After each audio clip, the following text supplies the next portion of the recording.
So, sorry, I haven't got it on the screen, but there was this problem which had this graph. So it has a quadratic curve like this, and you are told that that is y equals x squared plus 4, and you are then given a straight line like this and told that this is point B, I think. This is point A where it crosses, and M is the midpoint of those two. And you are asked to find the midpoint of A and B. Right? So, this line, by the way, is y equals x plus 10. The midpoint of A and B is on that paper in the back page. Okay, so you wanted to go through it. This is the only time I will go through it. So what we're looking for, if we want the midpoint, if we want the coordinates, first of all, we need to find the coordinates either side of it. And the way we know those is because it's where those two graphs cross, the intersection of the two lines. When you are finding the intersection of two lines, you're basically doing what? No. Simultaneous equations. Remember what I said about simultaneous equations? It's when the x and the y value are the same for both functions. Okay? So this point here is an x and y coordinate that works in that one and in that one. So there's lots of ways to set this up. We can either write it as just y equals x plus 10 and y equals x squared plus 4. What do we do when we've got them in this stage? Alan? I'm just guessing, but do you have to rearrange it so it's x equals? We could. I don't want to because that would get me x and y's in the same equation, and I don't want to do that.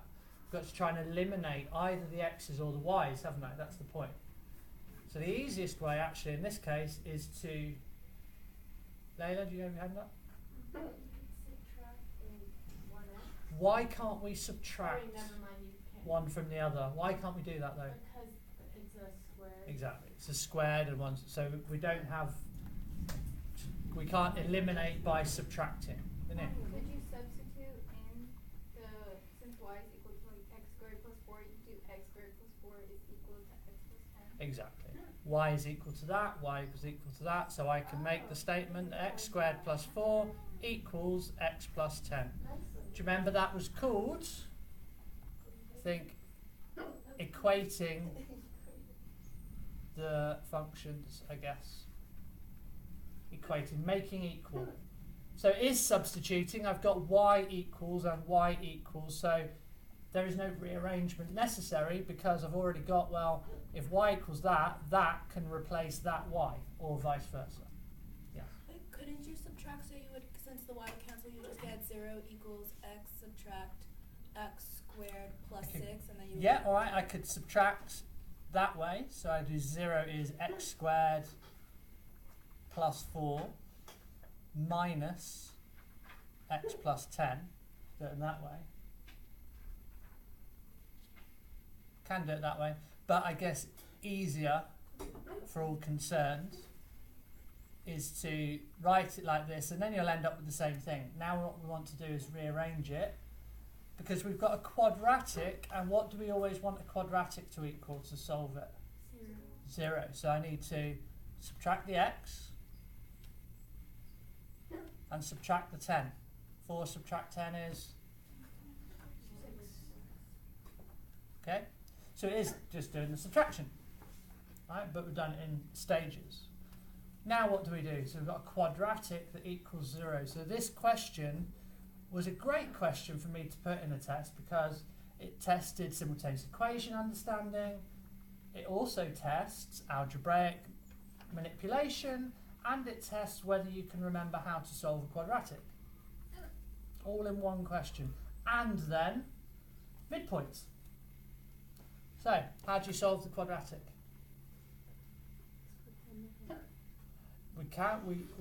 we are basically splitting the middle term, but we don't need to use that process just because there's only one x squared. So, Hayley? You can do negative. I mean, you can do the algebraic formula. I could use the formula. Or I don't the need to, but I could use the formula, the minus b plus or minus and so on. Yeah. You could use the graph. I can't because I've got no numbers on the graph. No, I mean. You could use your calculator, yeah. You could do it on your calculator, definitely. The only trouble with that is the question says show your algebra clearly. But yes, if it didn't say that, I could use my calculator to find it. But how do we I've given you the answer. What do you do? Factorise, yeah? So how do we factorise? 2 times 3 makes 6.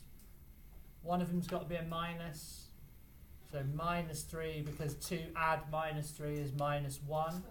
So then I've got x plus 2, x minus 3 equals 0. Yeah? Remember that? So x equals negative 2, so that's that one. And x equals positive 3. So that's that one. Right? So I've got my x coordinates. So the midpoint of minus 2 and 3 is?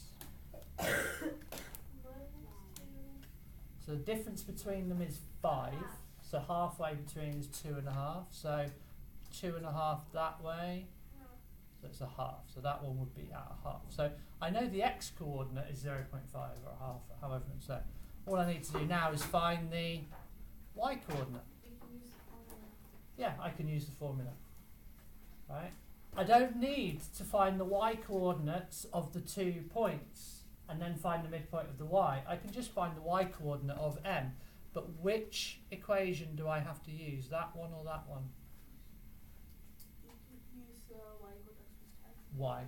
Because you're trying to find the midpoint of the straight line. Yeah, that point M is on that line, it's not on that curve.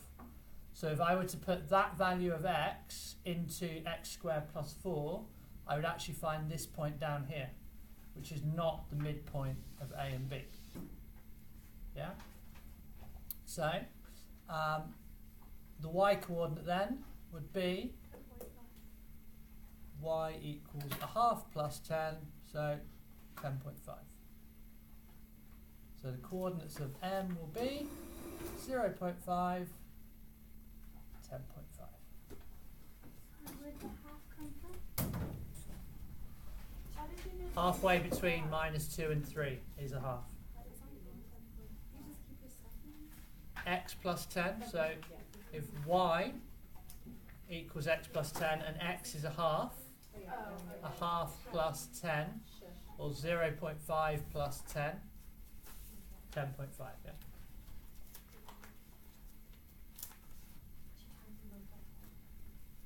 And that's the midpoint.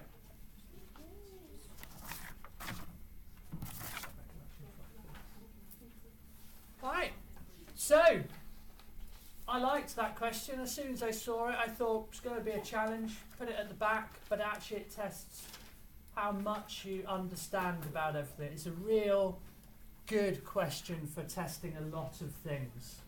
One question tests a lot of things. Alright? But you'd have to know everything basically to be able to answer it, wouldn't you? Because if you didn't know how to find the 2 points A and B in the first place, you're stuck with everything else. So that's why it would be a sort of higher end question in the IGCSE. Right, Layla wanted to just go through a question like yesterday again. And this question is a midpoint one, so maybe you can help her out rather than me. Said A is at minus 5, 0. The midpoint is at 0, minus 1. And we want to know the coordinates of B.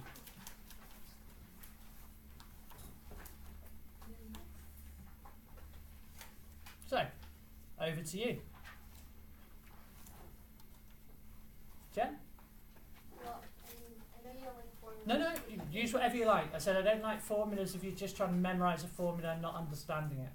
perfectly happy with the formula if you understand where it's coming from. So you take, you know what you're missing, so you just pretend that's x. The first e would be x and then y. And then you can write what you would usually do if you had like a and b. So it would be minus 5 plus x over 2 equals 0. And then you solve it. So Yeah. it would be minus 5 plus x equals 0. And then x equals 5. So your Okay. first x would be b. And then the other one you just do 0 plus y divided by 2 equals minus 1. And then solve it. So it equals, yeah, minus 2. And then y equals minus 2. Evening. You won? Sorry, Layla, you have a question. I think so you know how you got negative 5 plus x over 2 equals 0? Yeah. Are you just replacing the m values at the end? Like So do you remember the formula was x1 plus Yeah. x2 over 2 equals whatever that would be. Oh, Yeah. so you just filled it in. So because I know Yeah. that I one, thought he got the answer. I don't know that one, so that's the question mark, but I do know it's supposed to equal 0. Oh, because I was Yeah. wondering why did you put the 0 there, but Yeah. now I see. So the other option, do you remember I said was the more geometric approach for me would be, well, the x coordinate, I go from minus 5 up to 0, so the midpoint is a distance of 5. So I have to go 5 to carry on to b. So from 0 to 5 is 5. And the y coordinate, I go from 0 to minus 1 is a drop of minus 1. So I have to go another minus 1 is minus 2. That's a good way to. So if it said work this out, but show. If you did what I did, I'd be perfectly happy with what you did. Okay. So a more okay. Where did you say that? Yeah. Okay, so I did it. Because it won't say show your working clearly for a midpoint, to be honest. It will just say find the midpoint. Alright? The difference with this other one, Is it finding a coordinate? right, that says show your working, because one way to do it is just use your calculator. You have to find those 2 points, and you could just use your calculator, so there's not much, you're not earning any marks. You know, if it was just these are the coordinates, find the midpoint, that's all I'd ask you to do without showing any working. Because there's no real way of using your calculator to find the midpoint.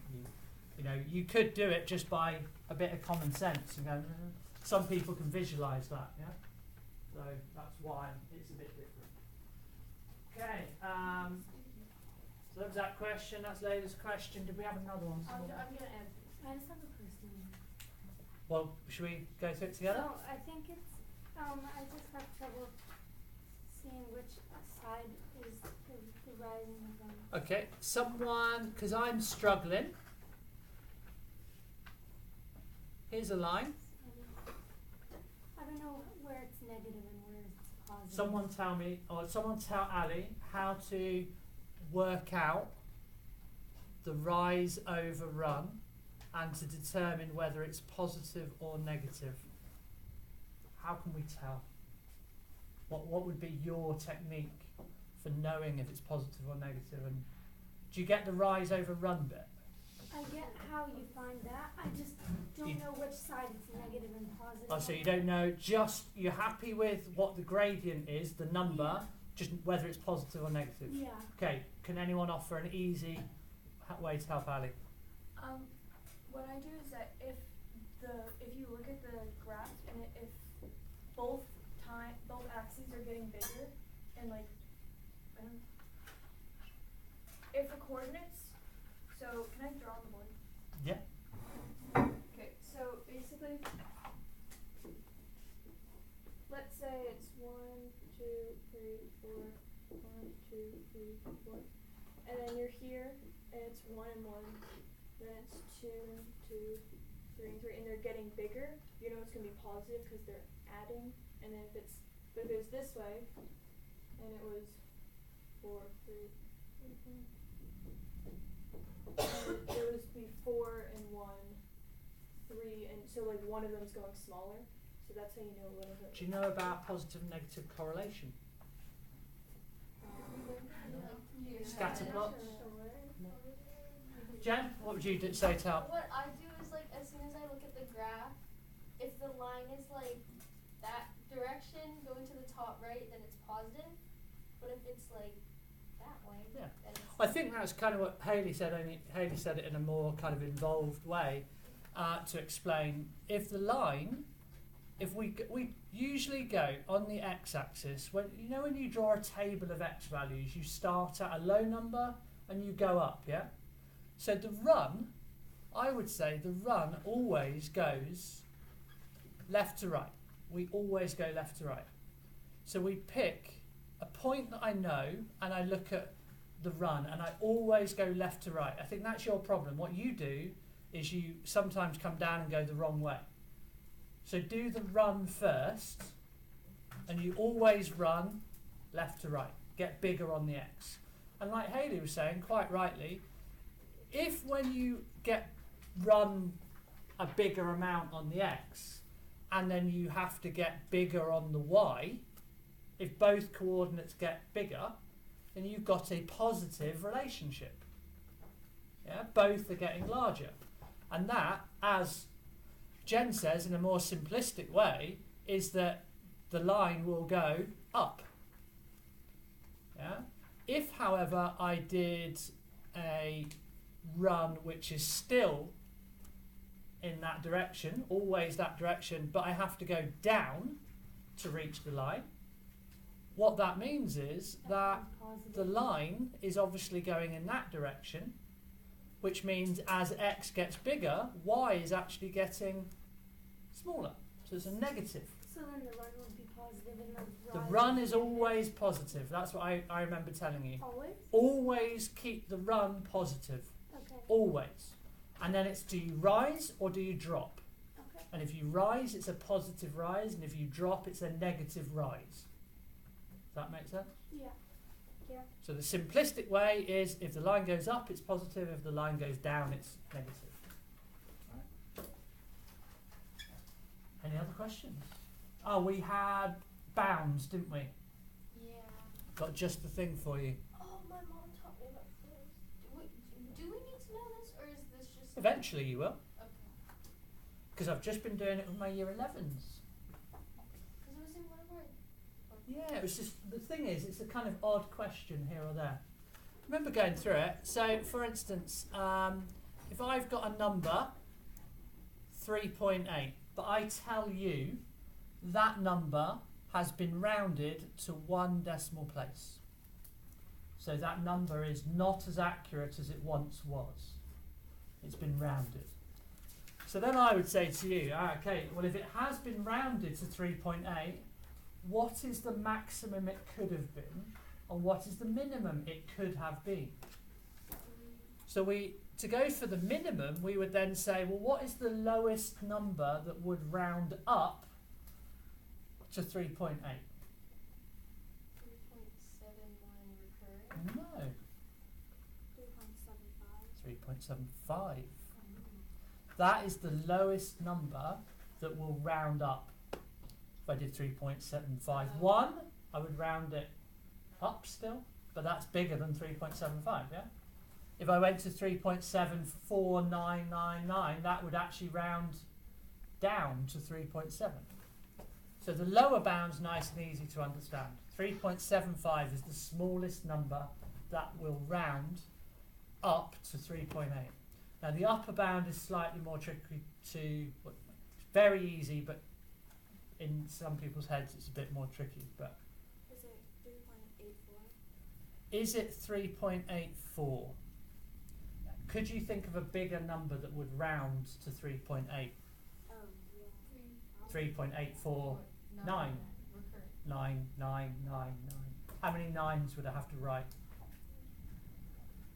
A lot. an infinite number. Can I write an infinite number of nines? Yes. No, I can't. I could put a dot. Yeah. I could say 3.849 recurring would be the upper bound.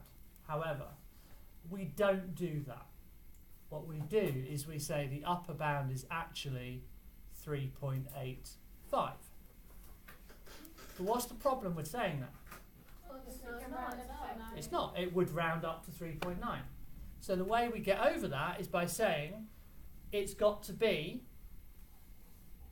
we say, greater than or equal to 3.75, but less than 3.85. Okay?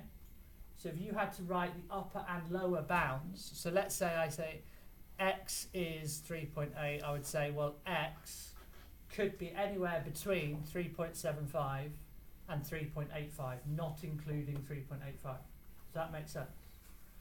Now, in an exam, what they'll actually just do is say, what is the upper bound? And you just write 3.85. You don't have to worry about the symbols. Sometimes they give you the symbols in the answer and say, write the upper and lower bounds in this way. But it's always as simple as 5 down and 5 up. So for instance, if I said 110 was rounded to 2 significant figures, what's the upper and lower bounds? So the lower bound would be 105. The upper bound would be 115. So basically, I add 5, I minus 5 from. So if I have 2 significant figures, I look at those, and then it's the next level of accuracy that I add 5 and take 5 away from. Does that make sense? So if I have 1, 2, 3, 0, 0, 0, 0 was rounded to 3 significant figures, what's the upper and lower bounds? 1, 2, 2, 5, 0, 0, 0, or 1, 2, 3, 5, 0, 0, 0. Okay? If I say that 0.0083 was rounded to 4 decimal places, what was the upper and lower bound? 0.00825 and 0.00835. That's it. Now, here's the tricky bit. Yes, Layla. What are bounds exactly? Like The what limits. do we use them? The limits. Think of boundary, your boundary of your property. So when they come up. Well, okay, so you'll get asked just to round certain numbers. So let me give you a question that I asked my year 11s and see whether you fall for the same trick. Right? Say trick, but it's an exam question to check your understanding. So if I said to you, x is 3.8, y is 1.4, and z, or z, is 0. No, I won't do that. Is 2.6. All right? All those numbers were rounded to 1 decimal place. All right?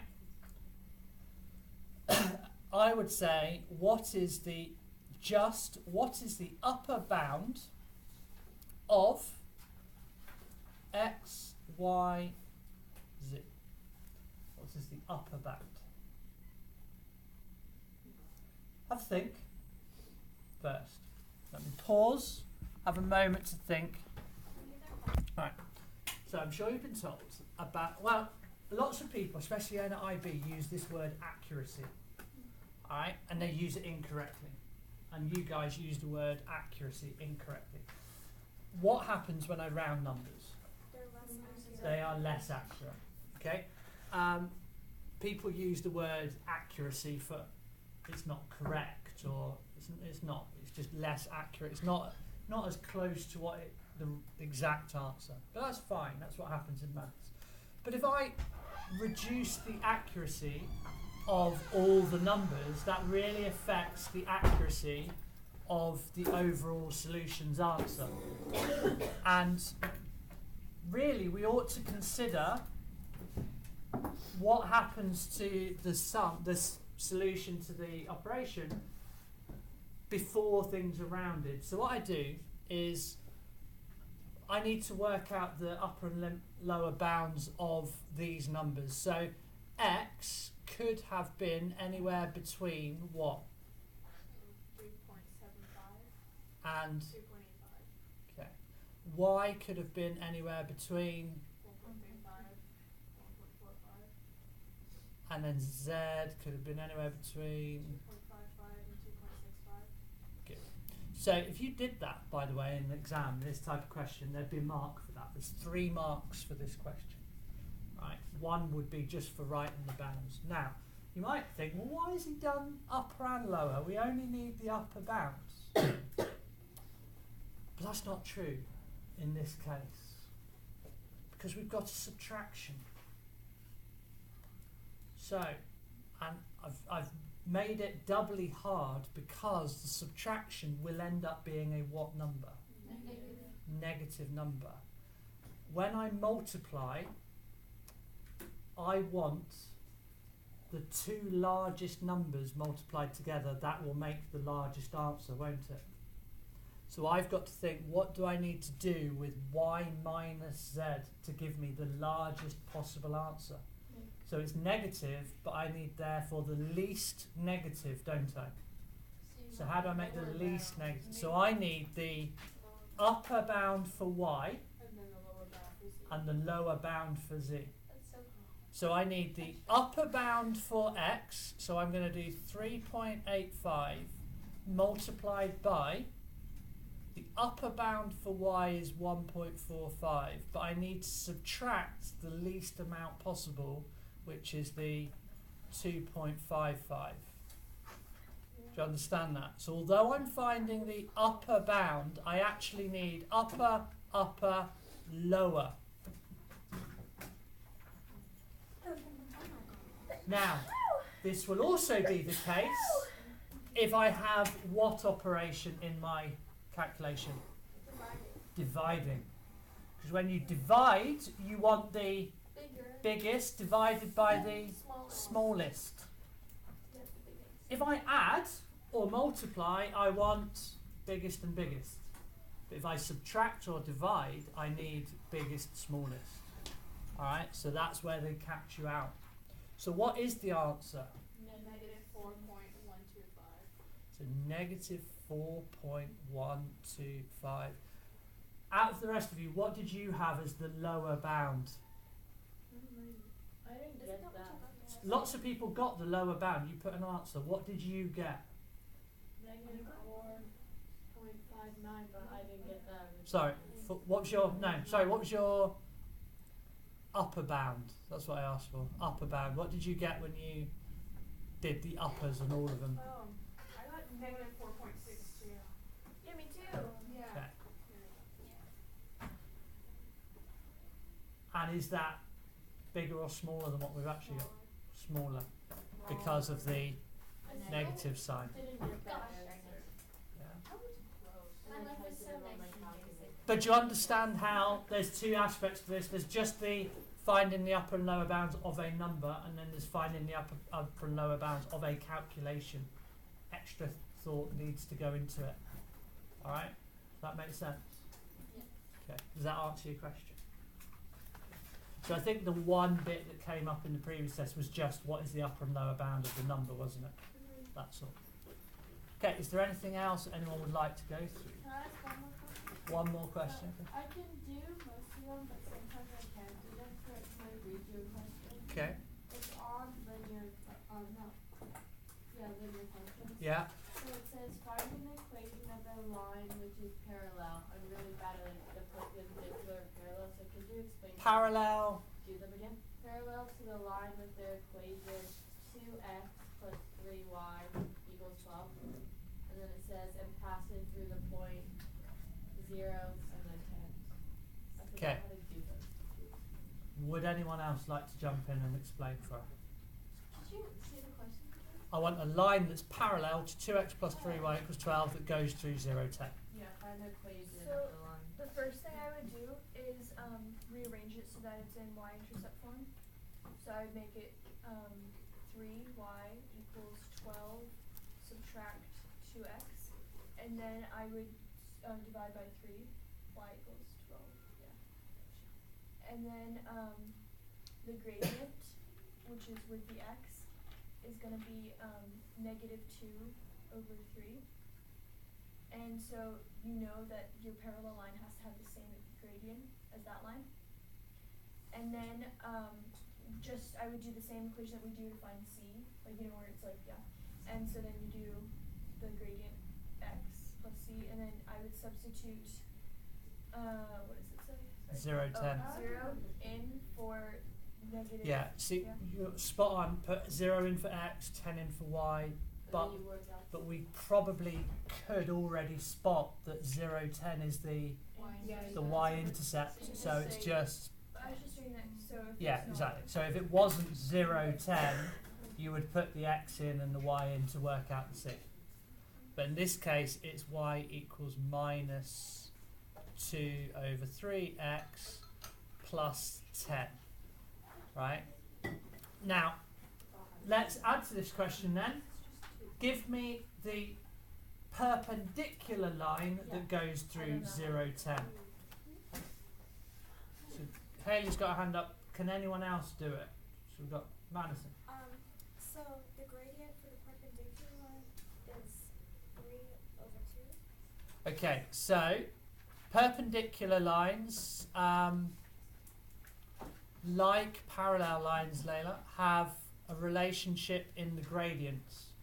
So if the gradient of the line I've got here is minus 2 over 3, then the line that is perpendicular will have the gradient 3 over 2. Because it's the negative reciprocal. So because it is negative, it becomes positive.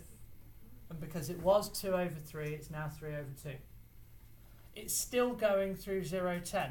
So actually now, this question, nice and easy, is just y equals 3 over 2x plus 10. So Okay. when you flip it, you get rid of the negative. Well, No. see, you're getting used to this. We don't just think of it like that. If it is negative, it becomes positive. Because if you say, when you flip it, you get rid of the negative, what happens if there is no negative? So if it was negative, it becomes positive. If it was positive, it becomes negative. Yeah? Jasmine? So when you have a number, and let's just say it's for a perpendicular, and you already have the gradient of another line, how do you find the negative reciprocal or something? Because I know that you have to multiply it in order to get No, I the think- line. So let's just talk the gradients, okay? So if I give you the gradient of a line, I want to know the gradient of a line that's parallel to it and the gradient of a line that's perpendicular. So if I tell you the gradient of a line is 2, the parallel line will have a gradient of 2, the gradient of a perpendicular line is? Minus 1 over 2. Okay. I remember. So you put, well, I read it, I don't know if this is mathematically correct. Fine. But I put minus 1 over x, like that's like the thing I have in my head. So I just remember it's 1 over something and then negative sign. So if I have like 2 over 3, then I flip the fraction. Yeah, so if the gradient of a line and is negative on it. 2 over 3, parallel line is 2 over 3, And negative 3 over 2. 3 over 2, but because it's positive, it becomes negative. And then If it's negative 5 over 7, parallel will be negative 5 over 7, but perpendicular will be positive 7 over 5. I just remember I need to do a negative and a fraction. Now, what you're thinking of is, to check I'm correct, take this negative reciprocal and multiply it by that. What should I end up with? Negative 1. So that's what we're saying. This is equal to negative 1. this is equal to -1. So I wouldn't necessarily say use the -1 to find it. You could, but you don't really need to. But if they say show that the two lines are perpendicular, how would you do it? I wouldn't necessarily give you the reason mark, because there'd be a reason mark. I wouldn't give it to you just by saying the two lines are negative reciprocal, or the gradient is the negative reciprocal. I would expect you to show that it is the negative reciprocal by doing that, and showing that the answer is -1. Alright? Got it? That. So let me just ask you then. So I've got y equals -5/7x plus 3. Okay.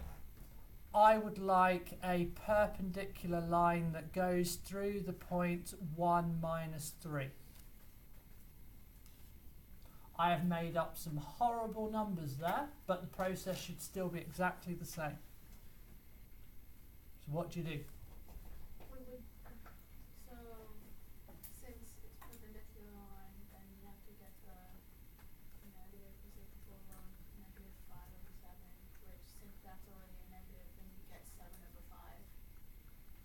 And then you put x and then plus 3. Ooh. No, that's Right, so this thing, it's not plus 3 or even minus 3, because that's only the case when the x-coordinate is 0. So we need the plus c. So this is what Hayley was talking about. If it's not a nice easy one, now we have to substitute the 1 in for the x, okay, and the -3 in for the y. So I have -3 is 7/5 times 1 plus something. So that's just -3 is 7/5 plus something. How'd you do that? Ooh, is it? Would it be? Would C be? What's it? Okay. No, wait, no, I got this. 8/5. Why? Because that it would equal 15/5. So -3 would be negative No, it's 15/5. Because that's a negative. There we go. I did the wrong way. Right, did you get that, Layla? You're looking confused? 3 is 15 divided by 5. I've put it as 15/5 because that's 7/5 and it's just easier to do it. Yeah? Yeah, have to. I'm giving people that don't know how to do it a method. Do you want to finish it off?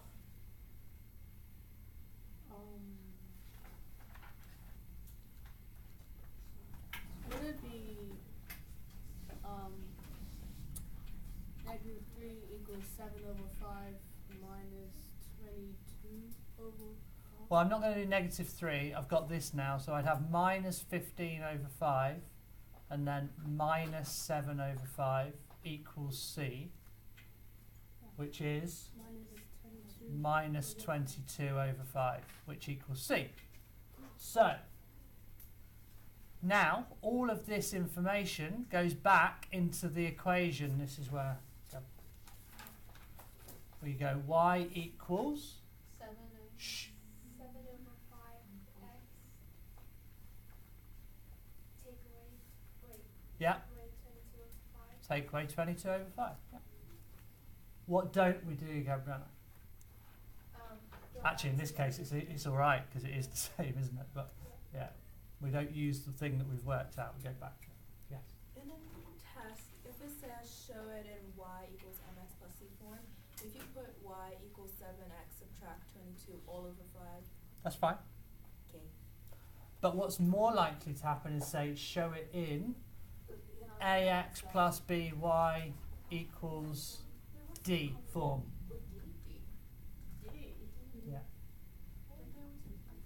It doesn't. Don't worry about the letters. It could be a plus c equals 0, or it could be. They tend to use a d if it's the other side.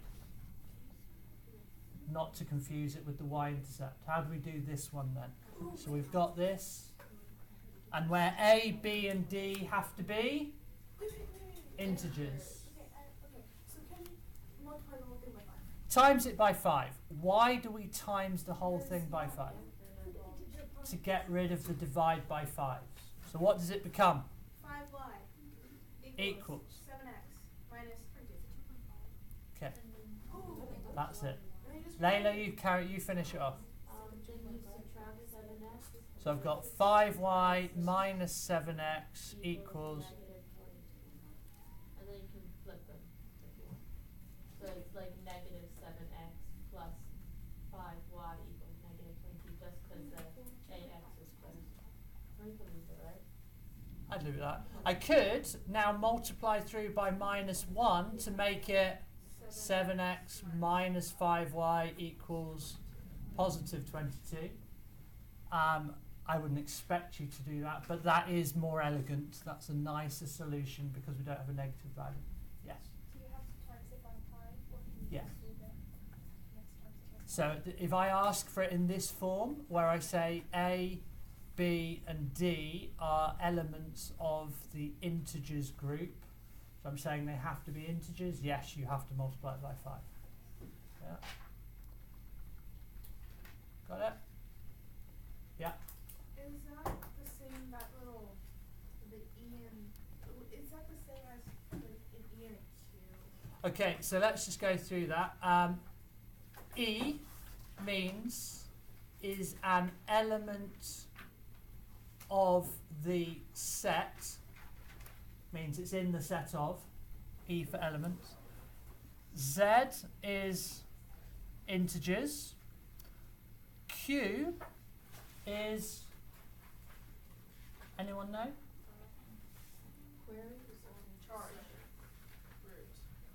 Rational. What's integer and rational? Yeah, R like that is real numbers, which is basically any number. Rational, if I have a little star next to Q, it would mean irrational. Do you remember what rational and irrational are? Go on then. One, okay, is it what irrational is when it's in a root? Okay, so roots a prime number, so basically any surds and things are that are not square numbers, so we can find a rational part. They'd be irrational. Any other irrational numbers? Can't talk over me. If you don't want to listen, do it silently. Thank you. Any irrational numbers? Pi, yeah. Pardon? No, not. I is actually an imaginary number, and it's the only number that is not real. Pi is a real number. It's any number that can be on a number line, and pi and things can. Yes. Is it IN? Like on the ln. That's ln. ln. Sorry, yeah, it looks like an I. That's the natural logarithm, isn't it? That's a function. Do you remember that? So it's not a number, it's a function. Oh. But what goes with natural logarithm? E. Yeah. E is an irrational number. Oh, that's what I was looking for. What's a rational number? A number that can be A number that can be expressed as a cube, square, fraction. fraction. So most numbers can be expressed as a fraction. So you can't put pi in a fraction? Pi cannot be, because pi never ends. But neither does 1 over 3. Yes, it does. Yes, it does. 1 over 3 It is a doesn't fraction. end, but it can be expressed as a fraction. We have done this. Do you remember? That's not. Sorry. Do you remember that 1 over 3 Sophia does stop. is 0.3? It doesn't stop. Oh, but it's 0.3 recurring, but it does have a repeating pattern. It's a good checkup. Do you remember how to show that 0.3 recurring is a third? You do that equals 1k. Right? K equals 0.333333. Then And then 10k equals 3.3 recurring. And then you do 10 equals 3, and so 9k equals 3. So k equals, Oh, k equals 3 over 9. which is 1 over 3. 1 over 3. Well done. Well remembered. So 0.3. Now the reason why pi cannot be expressed as a fraction is because you can never times it by anything and line up all the numbers. Yeah? So you can't do the subtraction thing to get rid of all the decimals. okay. Make sense? Yeah. So if it's a recurring decimal, you can line it up. Okay. Haley. Okay, when you have a simultaneous equation and they have a square, like one of the equations has like the y is squared and the x is squared, how do you solve it? Or both are squared, like in this case.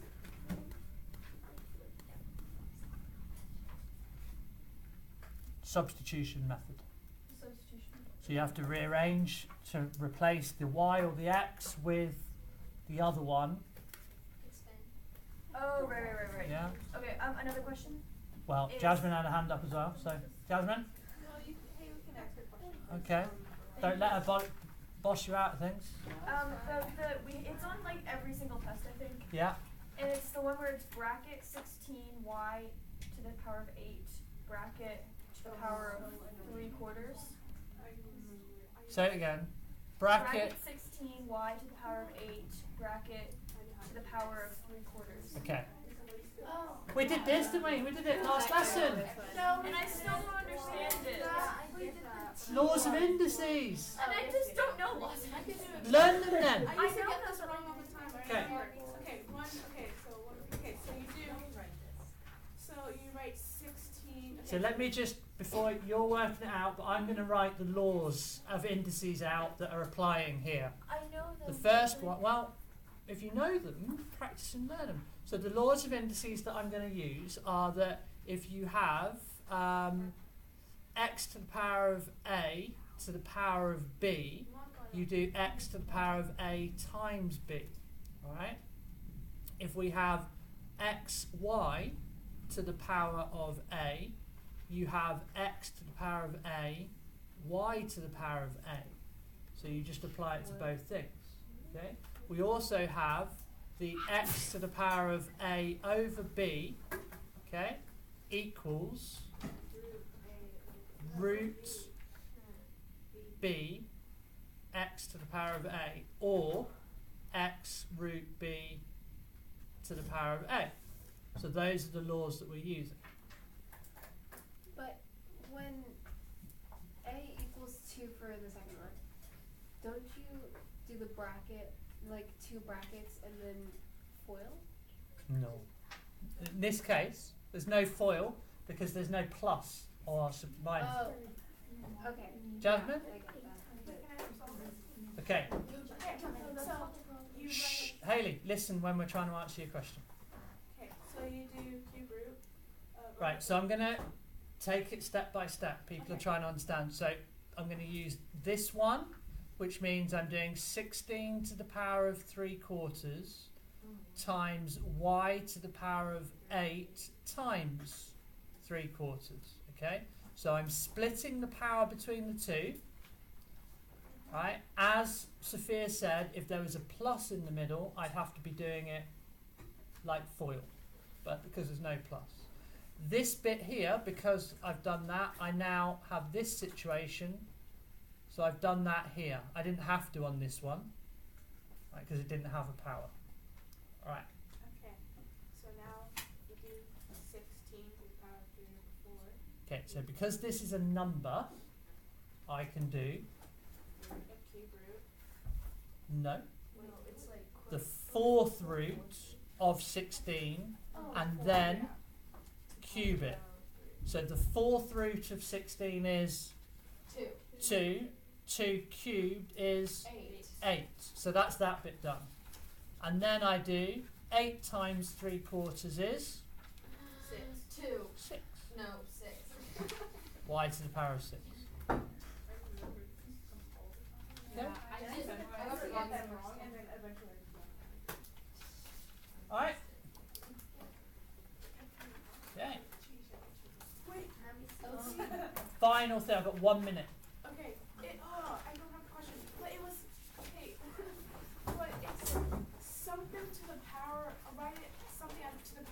2. Oh, the P to the 2 and then the Q to... No, never mind. Do you remember we had one question which was like 2 to the power of n is equal to P. 8 to the power of p Stop, don't it? 2 to the power of Q or something. times 2 to the power of q. Okay, that one too. So this would be, because 2 is the, what's it called again? 2 is the base. Do you remember when I was doing this before I said make the base the same? So 8 is 2 to the power of 3 to the power of p, which is 2 to the power of 3p, times 2 to the power of q. Ali, I'm answering your question. You're not listening. So I've got that. I've got people telling me the answers that know what we're doing. It's wasting their time. So now, because I've got the same base multiplied, it becomes 2 to the power of 3p plus q. So 2 to the power of n, therefore n equals 3p plus q. Yes, you did. Or ask a more specific question next time. Thank you very much, guys. Let's maybe. Okay, we've got to go. Off to your next lesson. Thank you.